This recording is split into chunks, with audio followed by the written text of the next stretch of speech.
Hello, everyone, and welcome to the Run in the Paint recap. Today is Wednesday, May 27th. I'm Miles here with Ben. Ben, how are you doing today? I'm doing good as usual. So yeah, can't complain.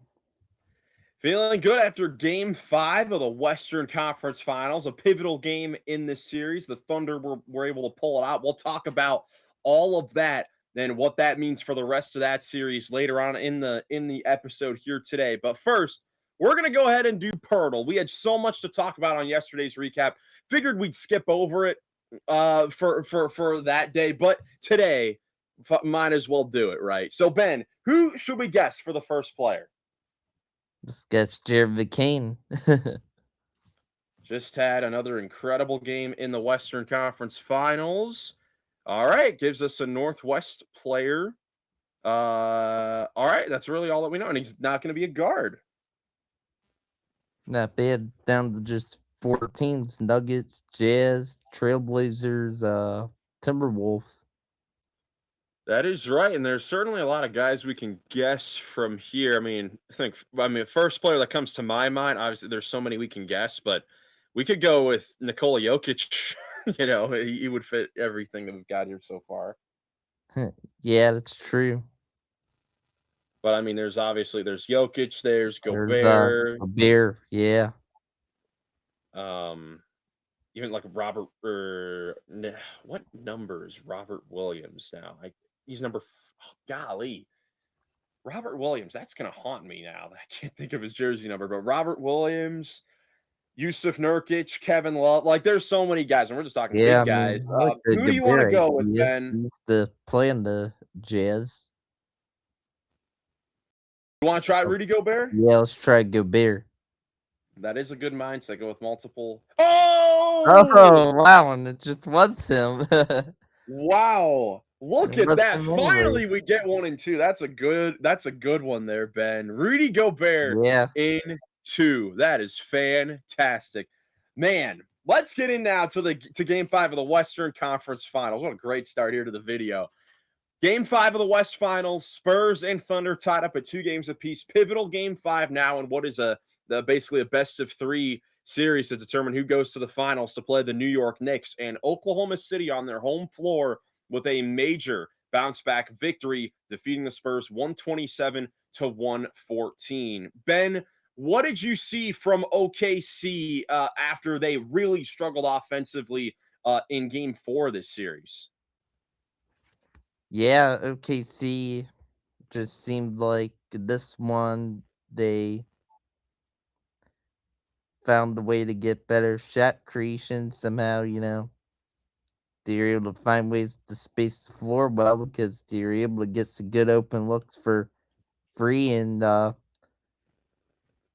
th- they shot at 44%, which was a decent amount for free, but they get, some big timely shots to keep, help them keep, sort of a good lead with, Jared McCain, especially in the second half. He knocked down, some big time shots, a few big 3 pointers, and scored 20 points. A lot of his points, most of his points came in the second half. So he was getting on fire.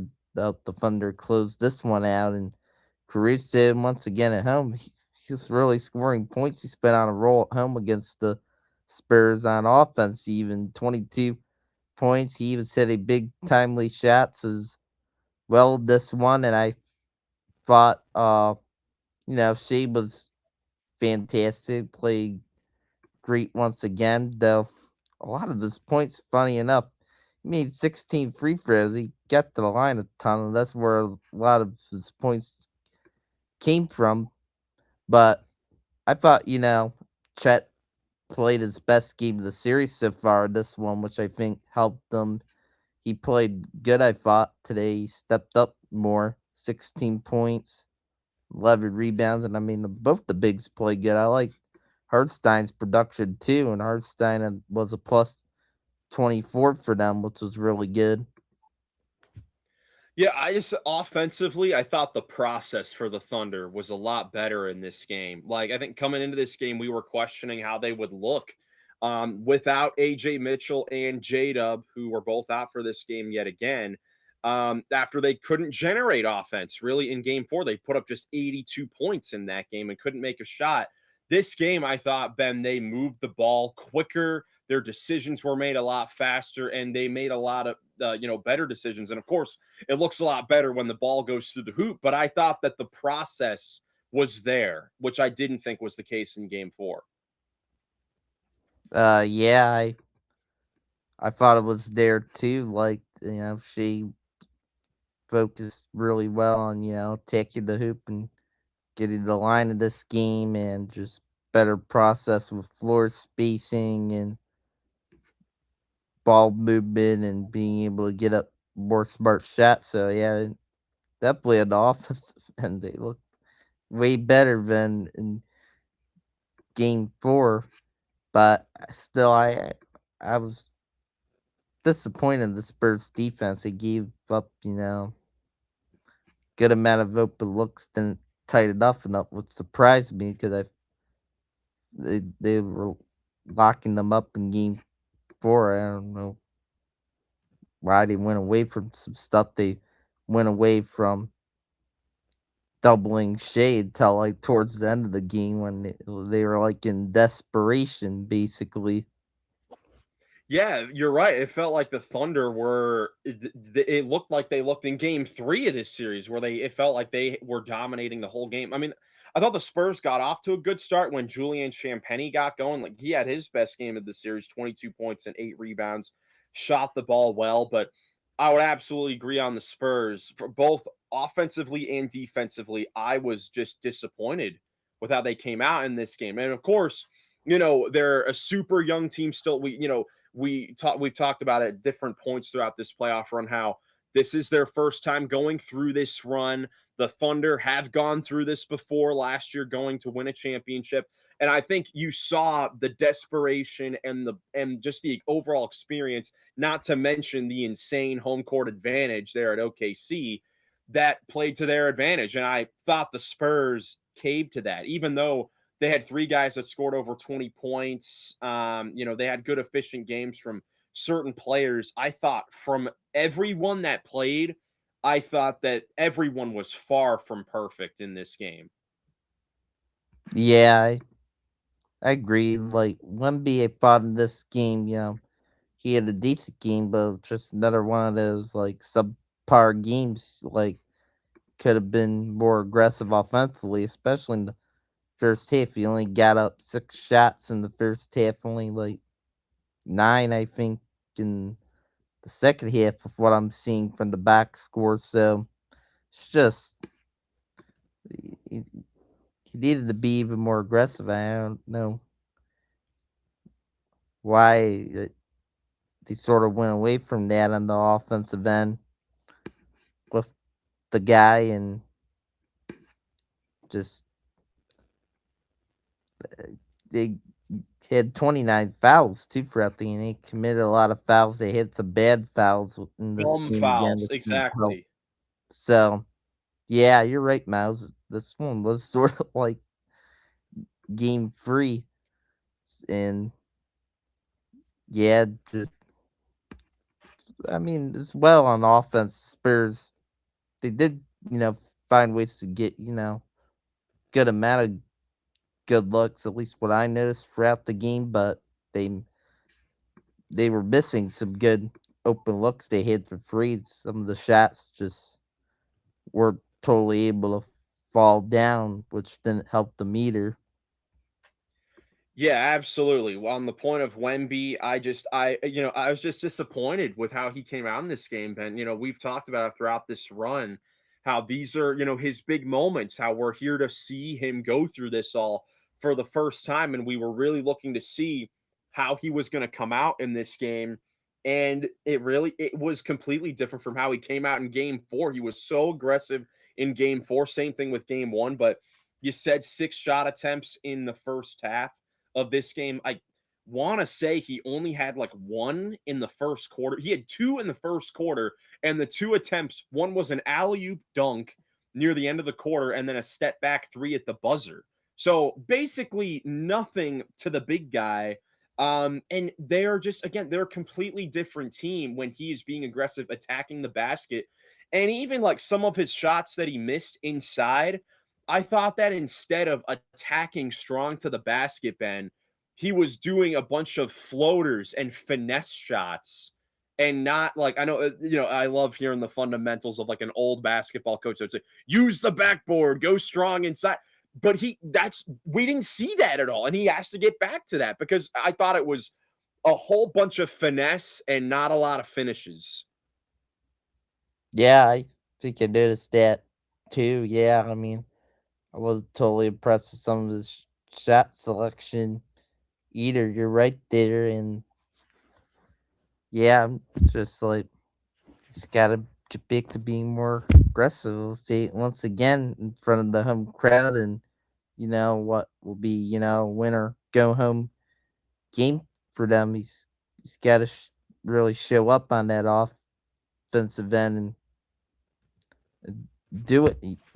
So just also it was disappointing, like De'Aaron Fox game we fought today too. Oh, Only bro. 9, and Harper couldn't get much going. The other guards outside of Castle struggled to score this game too, which I thought also didn't help them as well. I mean, Keldon Johnson at 15 points, he had a solid game off the bench, but I mean, still not really ton of production, even still from other guys, outside of Wemby's we already mentioned.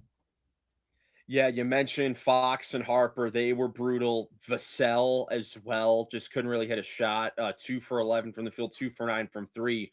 Fox, Harper, and Vassell. Quick math. They go 7 for 31 from the field and 3 for 16 from three. I mean, that's just not going to get it done when Wembenyama is also going 4 for 15.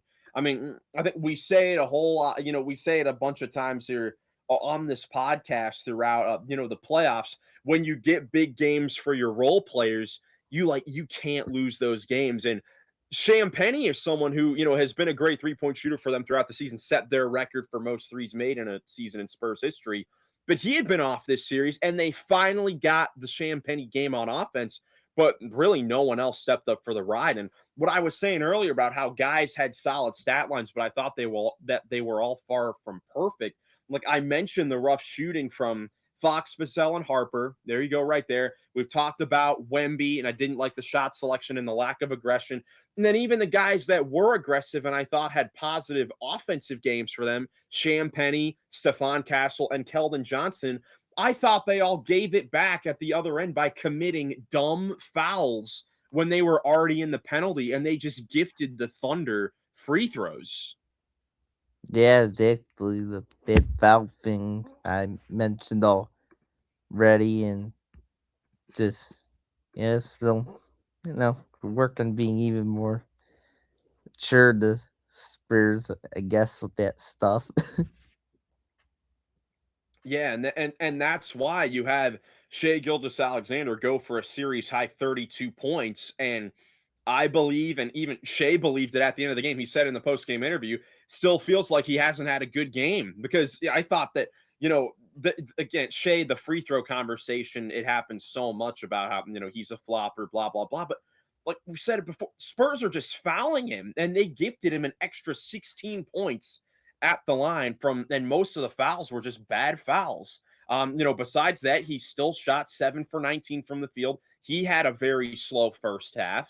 Jared McCain had a very slow first half.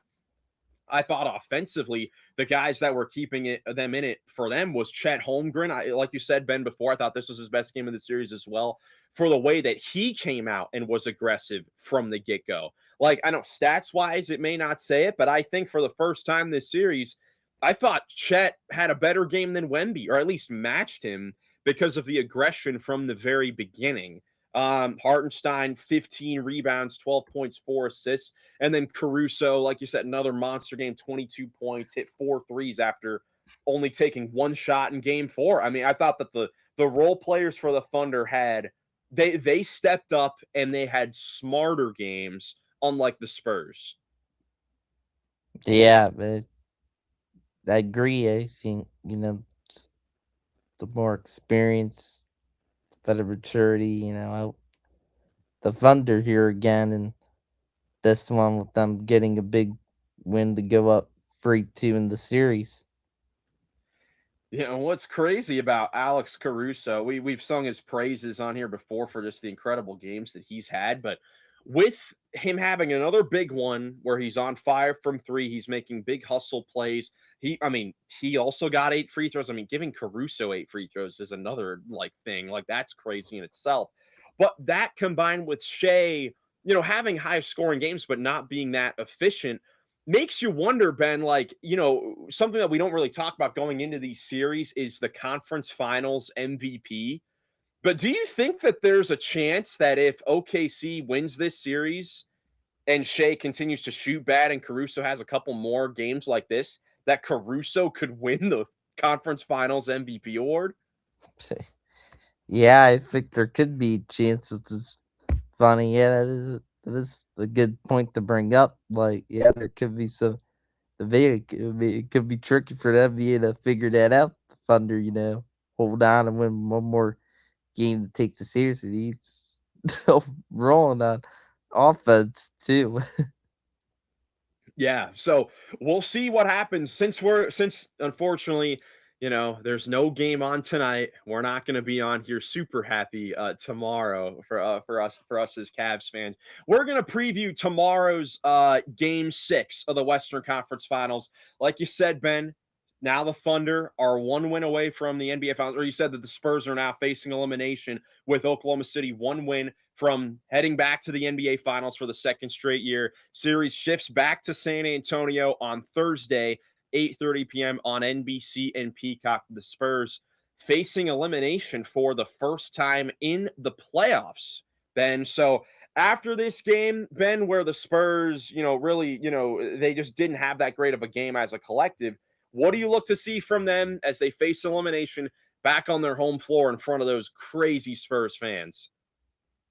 Well, they're gonna need to play great effort to show desperation, feeding off their crowd's energy, of course, and mentioned, already Wemby has to be more aggressive, and they gotta stop bad fouls. They gotta tighten up on defense, especially.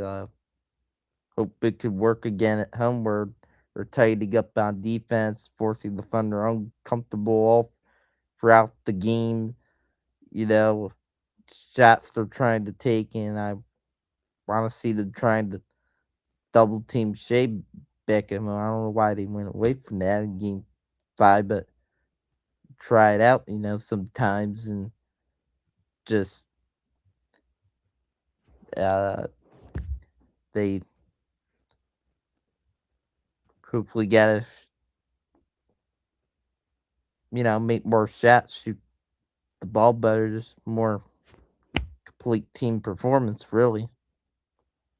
Yeah, I expect the Spurs to have a much better, showing back on their home floor. I mean, this will just be interesting to see how they respond. Like, you could look at this one of two ways when looking at the Thunder's point total over the last few games, where, what I'm looking at is it's crazy just the swing of things over the last few games where OKC in this game puts up 127 points after they had just 82 in game 4 and they had 123 in game 3. So they have just been hot and cold these last few games, and a lot of that I think goes to the Spurs defense. Like you said, Ben, like I think if they have that game plan where they're double teaming Shea, forcing, the ball out of his hands later on, then, it may not be a bad idea, to do that. But we'll see what happens as far as that strategy goes. Of course, for OKC,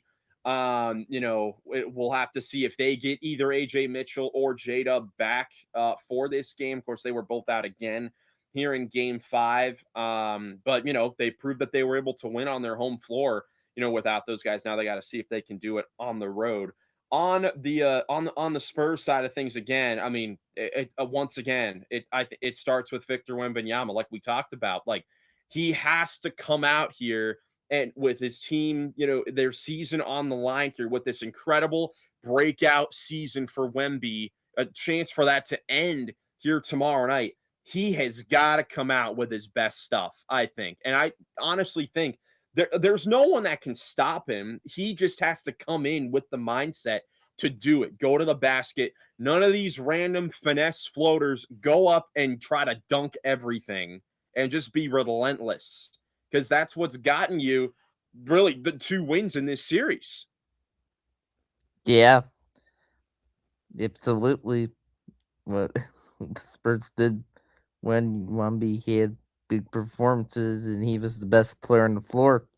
So he has to show that, be, dominant on offense too, not just defense. And so, yeah, just, you got to take care of the ball good too. Can't have sloppy turnovers. There were some sloppy turnovers even in game five from the Spurs that they just can't allow to happen again too. So, yeah. And then for OKC, again, I mean, you look to their best player as well, Shea Gilgeous-Alexander, who, like I said before, is having a good series. I now have the official numbers through 5 games. Shea is averaging 26 points and 10 assists a game, but he's shooting just 39% from the field, 33% from three. So the shooting splits haven't been there, besides the free throw line where he's been unreal, getting there, a lot per game, of course. But like I said, heading into game five, like for Wemby, we've seen him have 2 huge games, in this series. We haven't seen Shea have that big MVP, sort of performance here yet in the series, or at least above the level that he played in the regular season. I'm expecting to see him lead his team on the road here, where of course it's going to be a tough environment. I mean, it starts with him as well. He needs to have, I think, his best game in the series.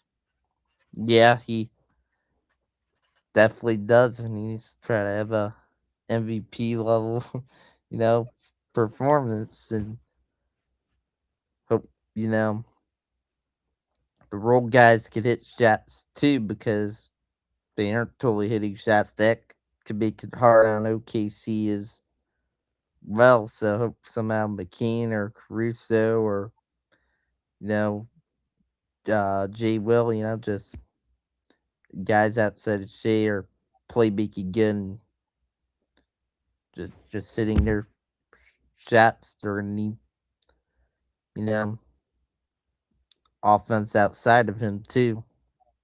Yeah, absolutely. The role players need to come on the road. Even if it's not the crazy game that they got in game three off the bench, it can't be anything like in game four. Like I'm thinking what the Thunder need on the road in this game, or what's most likely going to happen, is somewhere in the middle of what's happened in between games 4 and 5, where again they couldn't score in game four. They had a great game here in game five.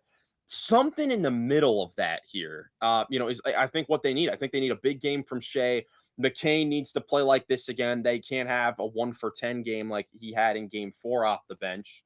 And I think, just like we talked about Wemby, expecting him to come out and being aggressive, we'll see how Chet Holmgren handles that, because he was the one that was more aggressive to start this game. How is he going to be in a spotlight where Wemby is going to most likely be the aggressor? You got to go into the game knowing that he's going to be the aggressor. How does Chet Holmgren handle that on the road? Yeah, he's got to just step it up and really take on the challenges, embrace the challenge, and he needs to try to be aggressive and play tough on both ends for him. So it's what you gotta expect out of Chad, and then just Hardstein too. Both bigs, they really need to be pressuring, getting all over Wemby trying to make it tough on him at home.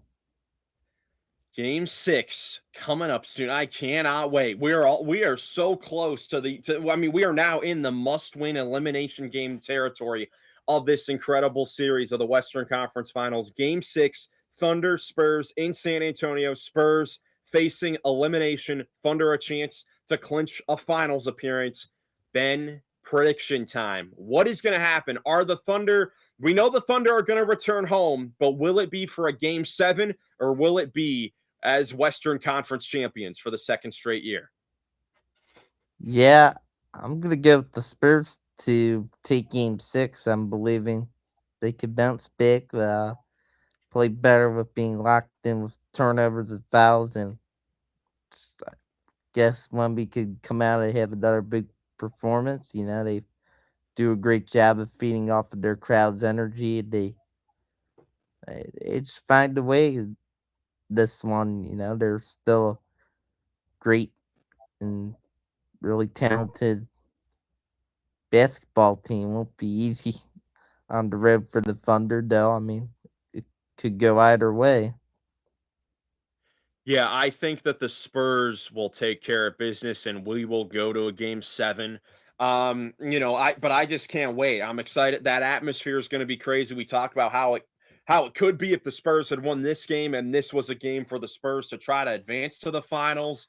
Facing elimination, it's going to have as much juice, if not more, here because those Spurs fans, this has been, a dream season. It's been a long few years after they had the 22, 23 straight years of making the playoffs, then the longest playoff drought in the Western Conference, and now being back up to this level of their first year being back. They don't want this to be over because we know as Cavs fans, and I'm sure for fans of good teams around the league, the most fun year as a fan is when you jump up and exceed expectations and go further than expected. And for the Spurs fans, that is this year. So this is, until the Spurs win a championship for those fans, this is the best year as a fan, the most fun year. So now that's they're not going to want that to end, and I think it will be extended another game. But for OKC, I'm very excited to see how they come out in this game because I've talked about several times throughout, even predicting this series and their championship experience last year and how they faced adversity at times and they faced it some this series, and in those spots they have been able to look back at last year's run for that adversity to see how they would get through it, being down 2-1 in the second round of Denver and the finals to Indiana, coming back and winning the series. But something that they did not do last year was win a game 6 on the road in either of those series. They didn't clinch series on the road last year, besides in round 1. Like Denver, they were down 2-1. They won games 4 and the big game 5 at home, but then dropped game 6 to force them to a game 7. Same thing happened in Indiana, where they're up 3-2 after a major win in the finals in game 5. They get blown out in game 6 and it has to go to a game 7. And you don't want to be playing extra games. So will the Thunder use that experience of not being able to close it out before and actually get it done on the road here? That's what I'm looking to see. How do the Thunder come out here, and will they try to close business on the road here in game 6? Yeah, it's funny. Like, they did win Game 3 on the road event. Those previous series against the Pacers and Nuggets. We like talked about it a bit before that Game 3. I remember, like, how would Thunder respond to that game? Respond to getting this game winner, something like that. Could hold true with this one. Will be interesting to see. But your OKC at 3-2. Sure, they really want to win this, especially with New York already clutching the series. And, if they win, that's who they would play the finals. And they're already getting, the rest advantage after, sweeping our Cavaliers. So, you want this, to end as quickly as you can for OKC to, to get to the finals. So I expect them to hopefully come in with urgency too in game 6 and see if they could get it done in the tough road environment. Yeah, and you just saw there. I'll put it up again. Regardless of what happens the rest of this series, even if this does end in Game 6, the finals will start next Wednesday, June 3rd, in either Oklahoma City or San Antonio. So regardless of what happens here, it still starts that day. So if you're Oklahoma City, if you can get the rest, you're not going to get as much rest as New York, obviously, but if you can get rest and maybe have more extra days for J Dub and AJ Mitchell to get back in the lineup before that final series against the hottest team in the playoffs and the New York Knicks. That is certainly what you want to try and do. So we'll see what happens. I'm excited for Friday's recap to talk about that game and see if we have a finals matchup by then. But aside from the conference finals, we did have a few coaching reports or coaching news around the NBA, and we'll talk about that. First off, in the awards race, we got our final award figured out. The coach of the year goes to Joe Mazzulla of the Boston Celtics. He ends up winning the coach of the year award, which, was something that we didn't have him winning on this podcast. We had him super close to winning the award, but, he ends up getting it. And huge congratulations to Joe Mazzulla. I know he probably doesn't care that much about winning the award. He's flat out said Yeah. it before. But huge accomplishment for the Celtics, what they did in the regular season, getting to the second seed without Jason Tatum for, majority of the season. Ben, last time we talked about him, talked about his predictions. I had him in the play-in. We all had them pretty low. And heading into the playoffs, they were the favorite in the East. And, him getting that team to those, expectations, just incredible stuff. So congrats to Joe Mazzulla and that entire Celtic coaching staff. Yeah, I mean, it was impressive stuff in the regular season. A little disappointing in the playoffs, but I mean, they did surpass some expectations. And, if they get, more continuity together, like the off season, now they could be even better next year. But in the regular season, yeah, just quite impressive. Yeah, really surpassed my expectations there, as I've said before on this podcast. And yeah, me and Nick, we had Jim Missoula. We were the ones on the podcast that thought he should win, and the NBA voters tend to more so agree with me and Nick on the first place there. So I thought it was deservable, but yeah, JB Bickerstaff, he was a good nominee too, but just once again fell short second year in a row, finishing second. Still somehow did not get enough votes from the voters again to get in first. Though, I give him credit. He had another great coach year too with the Pistons, and then now he jumping even higher to finishing as the one seed in the regular season. And Mitch Johnson, he was third. And yeah, funny enough, I look back at my preseason coach of the year award prediction. I had Mitch Johnson like 2 or 3 somewhere in my top 3 for coach of the year ranking. So that was a good prediction there by me. And he had a good year. Helping the Spurs really jump up. I thought they were gonna take a jump during the year, but even better than what I expected. Obviously, Yeah, Joe Mazzulla getting 80 more points in the voting than JB Bickerstaff, and it was, those two clearly the top two, and that's, what was expected. I guess what else is JB supposed to do, man? Like to win the yeah, award? Like what else is he supposed to do, Like the second place back-to-back years? I mean, I honestly I know like Kenny Atkinson won last year, Joe Mazzulla this year. But I'm sorry, him taking that team from 14 wins 2 years ago to the playoffs in 1 year last year and then up to the 1 seed this year, I just don't think that there's a more impressive job in the league than that. I mean, none of us would have ever expected in 2024 that they would be the 1 seed in 2 years. Like, there's no way. I just don't think that there was a more impressive job than that. And, and again, like we kind of joked about before, Joe Mazzulla does not care about winning this award. He does not care about winning this award. And yeah, JB Bickerstaff would. And this is a guy that over the last 5 years for the jobs that he did, with the Pistons and the Cavaliers, over the last 5 years, 4 of the 5 years he finished in the top 5 in Coach of the Year voting.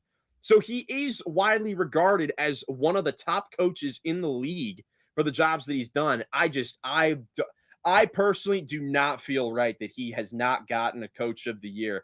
I mean, maybe someone needs to contact him and tell him that he did get back to the back on the podcast, with the combined voting. But as far as an actual real life, it just doesn't feel right that he doesn't have one, because I don't know what else he's supposed to do to win Coach of the Year. Yeah, I mean, it's, somehow not right that he doesn't have one. I think he back to last year. Like, I think he should have won it last year. Though, I mean, Kenny, did good with us, getting us a lot of wins last year. But I thought, that was a crazy job by JB last year, turning around. The Pistons historically bad the year before, then being good and making the playoffs, not even a playing team. I mean, that job last year was unbelievable. And, I would have not been mad even if he won it this year, though. I mean, I thought Joe Mazzulla deserved it, but JB did a great job this year, getting them to the 1 seed. They just took even more of a jump, which was nice for them. Yeah, it just really, it really is crazy. I mean, always there are a ton of coaches that are in the market to win this, but I do think that it was those three above everyone else, and that's how it played out in the voting. I mean, Charles Lee did a great job with Charlotte, obviously Jordan Ott and Phoenix. I think those were the two big guys. A lot of other guys got votes, but just to show like how crazy the playoffs have been in compared to the regular season. But I don't know if you noticed this on the Coach of the Year voting. The head coach of the New York Knicks, Mike Brown, didn't get a single vote for Coach of the Year.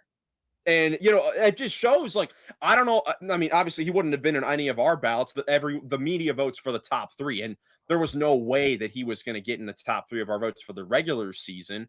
But it just goes to show how crazy the Knicks run is, that they've completely turned around their offense. They're on the most dominant run in NBA history, point differential wise, and they're sitting in the finals.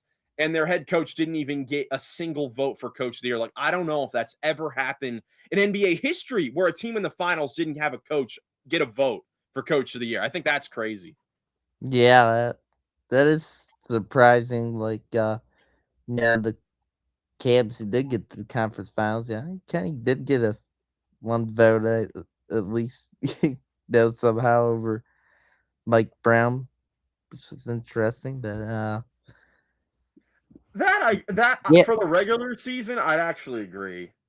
but sort of understand it, I guess. But Because they started 17 and 16, and it could have gone a whole lot worse, and he got them from that to the conference finals. And we'll get to Kenny later. yeah, yeah, I saw right, Charles Lee and Jordan Dot. Yeah, it's cool to see them get some votes, but nice turnarounds they made. I mean, surpassed a lot of people's expectations.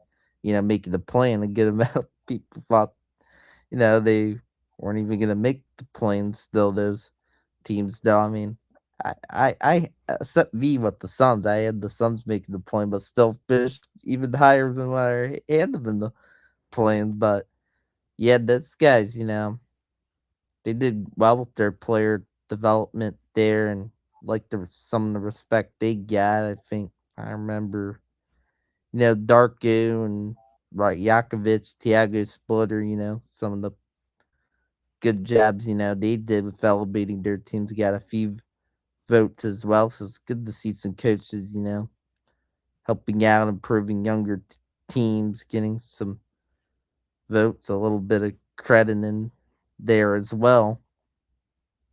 Yeah, no question about it. So congratulations once again to all those coaches for getting recognition, but Joe Mazzulla and I mean, it really is a team award for the Celtics coaching staff and their team for getting recognized for Coach of the Year. I mean, basically what I think of Coach of the Year as the biggest, like, over exceeding expectations success in the league. Just the team that we didn't expect to be super good. That's usually what you get with Coach of the Year, unless you have a historic number 1 seed season. Like Steve Kerr getting it when they were 73-9, the Warriors. But for the most part, it's for the team that completely surpasses everyone's expectations. And as voted on this year, that was the Boston Celtics. So congratulations to Joe Mazzulla and the Celtics. Yep. Congrats to him though. Might not totally be congratulating himself. Yeah, he's probably not gonna. He's probably never gonna even say anything on it this season. Yeah. He's probably on vacation or getting ready to practice his boxing or something. And he just got the news. He was like, "Oh, brother, now I got to answer questions about this." Yeah. But as far as other news around the league for coaching, we did get the report just not even a full day after the Cavs got eliminated from the Eastern Conference Finals. It was confirmed. No nonsense. No need to go around anything. The Cavs are going to retain head coach Kenny Atkinson for a third season as head coach. Of course, last night on the podcast, we were all here. Of course, we were all, of course, naturally grumpy about the way that the Cavs lost the series. And Ben and I were the main ones to say that we thought that of all the changes that could potentially be made to Cleveland, that we both thought that Kenny Atkinson should be fired. We thought, both of us, I can speak for both of us, we thought that the lack of adjustments, the, just kind of the comments during certain interviews, kind of the lackadaisicalness during interviews and stuff, had us a little tired and wanted him gone. And I still agree with the opinion. Ben, I'm sure, I mean, do you still agree with what you said yesterday? Yeah, I still agree with it. And, you know, I did see, I didn't see it before we podcasted, but after the podcast, I saw Mitchell and Harden said in their interviews they were praising Kenny, and I'm guessing that was something that had to do with it, like trying to keep those guys happy, which, yeah, whatever. But also, I guess, he's only coached here 2 years. I mean, I remember, I believe when they hired him, gave him a 5-year contract. So, like, I guess something he's only coached a few years or something too. And I mean, there was, some a good amount of like different change throughout the year. There's some stuff he had to do on the fly throughout the year. So I guess seeing, how hopefully next year is what they're thinking. They believe he could possibly do better with like, you know, less change during the year and being able to figure things out with a training camp with, whoever we have in this roster, which, we're still not totally sure on either than we think Harden's coming back from what we heard, and I'm guessing We Donovan. know we know James Harden is coming back. Well, That's for yeah, sure. right. But yeah, don't agree with it, as I said before, but once they're doing this, well, hope they prove me wrong. I mean, if they win the East somehow, that trend continues of the teams losing the conference finals in the East the year before, and they go the next year if the Cavs do that. And I could be more, appreciative of them with this, but yeah, just let's keep seeing how, the roster shakes out. How now it's all about, what how the roster will exactly look for Kenny going in the next year. Yeah, I mean, there's that trend. The Eastern Conference Finals loser going to the finals the next year. There's the other trend of, just the fact. I mean, the Cavs have, even if it is, even if it seems minimal, have improved every single season from a playoff standpoint, or at least a jump in expectations level. They did it again this year. They got to the conference finals. They beat a 60-win team in the second round. And although the conference finals was not competitive and I did not like how they came out in those last 2 games of the series, which I personally directed it to coaching, although that happened with the players having his back and not wanting him gone, what that tells me is that it was on the players. It was not on the coaching. They didn't blame coaching. it was on the players. So what we need to see next season is the players respond to to Kenny Atkinson, being their head coach. If they really want him to stay as head coach, they need to play for their head coach, which saw at different times in the playoffs, in the games that mattered earlier on in the series, like winning the 2 game 7s, the game 5 on the road in Detroit, game 7 in Detroit, like those big games, they played for them. But like I personally thought it was coaching. I'm gonna believe that I'm gonna personally believe that it was coaching. But from what the players said, it's on the players. So on that, I'm not mad at them sticking with this because again, they've had the team for 3.5 months. Not many teams in the history of the NBA go to the final four of the league when they put the team together at the trade deadline. That rarely happens. We talk about it all the time. How why do you make a move at the trade deadline? Because it usually never works.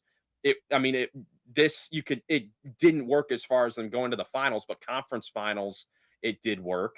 So now with a full off season, training camp, and now the front office getting a chance to they've had a chance to evaluate the depth of this team to see if there are any moves on the margins that they should make, and maybe the big move if they go for a Giannis instead of Kumpo, or if LeBron James wants to come back. We'll see all that. But as far as having a full offseason, having a training camp, I can understand and respect that perspective, and I will ride with that decision. Yeah. Yeah. Hopefully the training camp me more reliability with the players' help. I mean, it's hard for me to get behind this decision, but they could prove me wrong. I could get more behind it, and I mean, I guess getting it's just more respect towards him, as he said, and allowing him to get a full training camp. But I expect the Cavs to be pretty good in the regular season next year, but possibly to come down to the playoffs again, and you know, Cavs, could meet the expectations of the playoffs next year. It could be good even more years in the future. If they fall short, it's a disappointing things happen in the playoffs next year. Then could mean it could be his next year, his last year with the Cavs in his third year. So he's gonna be under the pressure coming into this year. He will have to perform well. The team, of course, will have to meet the expectations. So, he, and so himself, he isn't fired by this time next year. Yeah, and I mean, again, we've had Kenny Atkinson for 2 years, and if we're being honest, at this time last year, even though the Cavs disappointed, they won 64 games, jumped up to championship contention. Didn't hear much talk about how bad of a job he was doing then. Although, they exceeded expectations the first year, becoming a championship contender. It felt like everything he did right during the regular season, throwing out different lineups and all that. This year, there was adversity.